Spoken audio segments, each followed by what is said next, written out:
ये बताओ कि फैक्ट्री किसको बेची है और डॉक्यूमेंट्स कहाँ हैं? से अब आपका कोई लेना देना नहीं है। मेरा हाथ छोड़ो, हाथ छोड़ो मेरा, वरना बहुत बुरा होगा। डोमेस्टिक वायलेंस का लॉ बहुत सख्त है साहब, सालों लग जाएंगे इनको पेशियां भुगतते हुए। मुझे सिर्फ अपने खानदान की रेपुटेशन का ख्याल। उस रिमला और ऑन के बीच में कुछ गहरा ही चल रहा है। किस्मत मेरे लिए। ये रिमला और ऑन के बीच में क्या चल रहा है?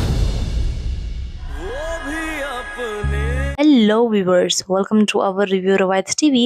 व्यूवर्स, आने वाले एपिसोड में वो होगा कि जिसका आपको यकीन ही नहीं आएगा। ये सुनकर आप हैरान हो जाएंगे। व्यूवर्स, रिमला ने वो किया कि जिससे फारूक की दुनिया ही उजड़ गई। व्यूवर्स, आपको बताते चलें कि रिमला ने एक ऐसा कदम उठाया कि जिससे फारूक और उसकी पूरी फैमिली, शामी की पूरी फैमिली अपने वालिदैन समेत महल से उठकर रोड पर आ बैठे। इस सारे वाक़े को शामी सहन ना कर सका और उसने रिमला के साथ ऐसा किया कि उसको जेल जाना पड़ गया। व्यूवर्स, आखिर तक हमारे साथ रहिएगा, हम आपको बताएंगे कि इसमें शामी ने ऐसा क्या किया। व्यूवर्स, आने वाले एपिसोड में शामी के हाथों कुछ ऐसा हो जाता है कि जिसकी तवक्को किसी से की नहीं जा सकती थी। यहाँ पे उसकी फुप्पो को जब उस रिमला की हरकत का पता चलता है कि रिमला ने सारी फैक्ट्री बेच दी, तो इस पे उसके साथ बहुत बुरा सलूक किया जाता है। यहाँ शामी को आप देखेंगे कि वो रिमला पे हाथ उठा देता है और रिमला मौके का फ़ायदा उठाकर खामोशी इख्तियार करने के बजाय शामी को जेल पहुंचा देती है। उस पे वायलेशन का केस लगा देती है और साथ ही साथ फारूक साहब भी शामी के साथ होते हैं। व्यूअर्स, आप देखेंगे कि यहाँ पे एक ऐसा ट्विस्ट आएगा कि जिसकी किसी को तवक्को ही नहीं की जा सकती थी। शामी को और उसके वालिद को बचाने के लिए यहाँ पे जो शख्स आता है उसका नाम है ओन आ जाता है उन्हें बचाने के लिए। तो साथ ही जब ये वाक़या शामी देखता है और उसके अब्बू देखते हैं तो उन्हें वो लम्हा याद आता है कि जब वो एक दफ़ा ओन को जेल से छुड़ाने के लिए आए थे। अब वो समझते हैं कि ओन हमारी मदद क्यों करेगा, ये तो हमसे बदला लेगा।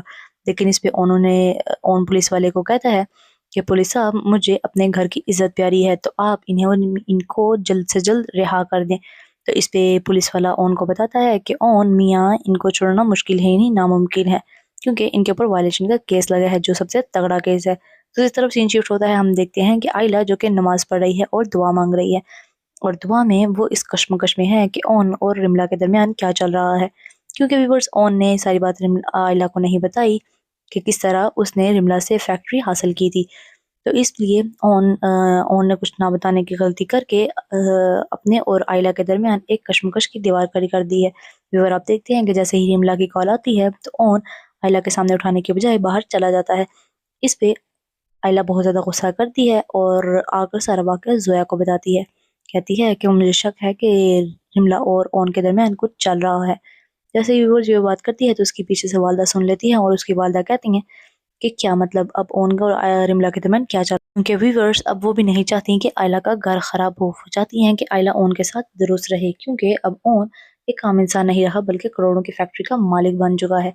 क्योंकि उसको जो रकम अपने वालिद की तरफ से मिली थी उसने वो बेचकर रिमला से फैक्ट्री खरीद ली और अब वो सारी जायदाद का मालिक बन चुका है। बस ये था एक्सप्लेनेशन। उम्मीद है आपको पसंद आया होगा। Don't forget to like, subscribe this channel. Till then, अल्लाह हाफिज़।